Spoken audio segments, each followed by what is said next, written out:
Alright, lang mga barya. Tapos kami sa oras. Uwi na lang sila. Ako bumili lang na tabok. Tapos ang ina natin, makarating ako ng Apayao.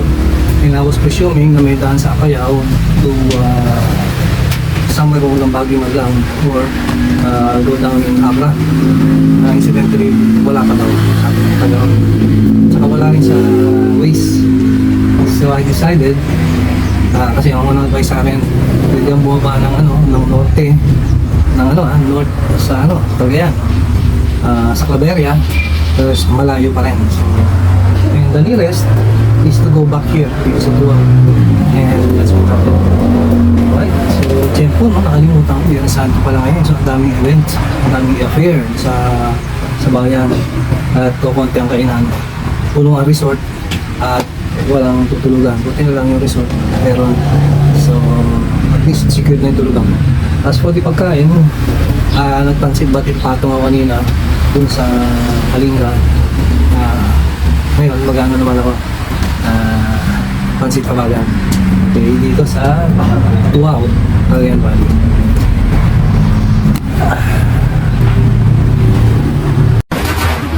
Pansit batit patong. Ayun naman, pansit kabagan, no? Pero siyempre, ito ba yung dito? Mapansin ko na, meron siya pa rin siya meron siya record trailer. Ayun.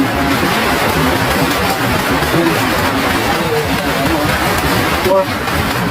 Kasama rin mo. Garlic.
So makain ako doon sa table sa labas na hanggang sa umulan na.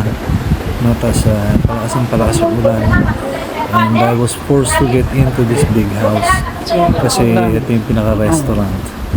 And then, ayan ang itsura ng labas. So medyo maliwanag pa, no? And the rain is falling, nagpabaha na yun sa labas ng bahay. And kita nyo malakas ang hangin. At may brownout. Okay, ayun yung aking ever dependable companion, my Honda CRF. So ilawan muna natin yung looban nitong bahay dahil brown out. So importante sa biyahe dapat kompleto ka rin flashlight and yung mga emergency equipments. So malaking tulong itong flashlight na bawal. Anyway, imbis na nakapunta na ako sa aking hotel, ayun, yan yung motorsiklo, no? And then yung nasa likod, doon ako kumakain until talagang sobrang lakas na eh. Yung ulan nandun na sa kinakain ko. So sinundo na ako ng waiter para pumasok dito sa bahay. Yan.